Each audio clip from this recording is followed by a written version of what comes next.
I think if the next generation knew the why behind God's intent for sexuality, they'd be more prone to obey.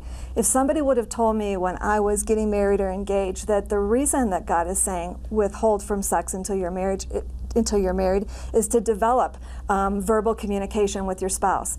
So in other words, there's so many couples that really are so immature in communicating. They don't know how to express intimacy to their spouse. Well, really, your dating years are the training camp for that. Dating time isn't a time to grow in my intimacy skills with expressing sexuality as a form of intimacy. My dating years is to develop my intimacy verbally, to be able to say, I'm sorry, this is what hurts, this is what I need. And we're seeing more and more couples so immature in those skills.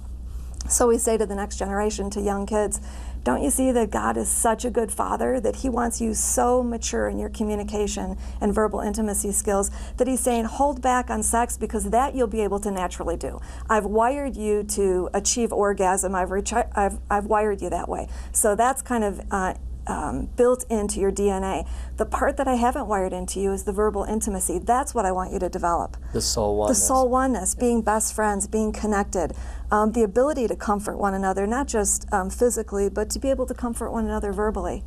I think we're very immature in those skills. And again, the why behind it.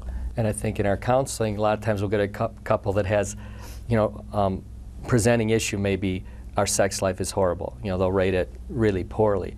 But we'll immediately go back to family of origin, their soul oneness, their intimacy. How did they process that? What was their first sexual experience? What is in your sexual computer, in your storage bank of your life, of your heart, even from more of a warfare and spiritual component of generationally, because the sins and iniquities of the fathers and mothers visit the third and fourth generation. Which kind of gets back to our original point. People come into marriage kind of ignorant. They don't really realize the effects that their family of origin has on them. They don't really realize the shame that they bring into marriage sexually, and they don't realize that healing is available. One of the things we joke about with our premarital couples, we're like, skip the showers, skip all the things you're spending money on, invest in inner healing, invest in a life plan, invest in things that are going to prepare you for the future.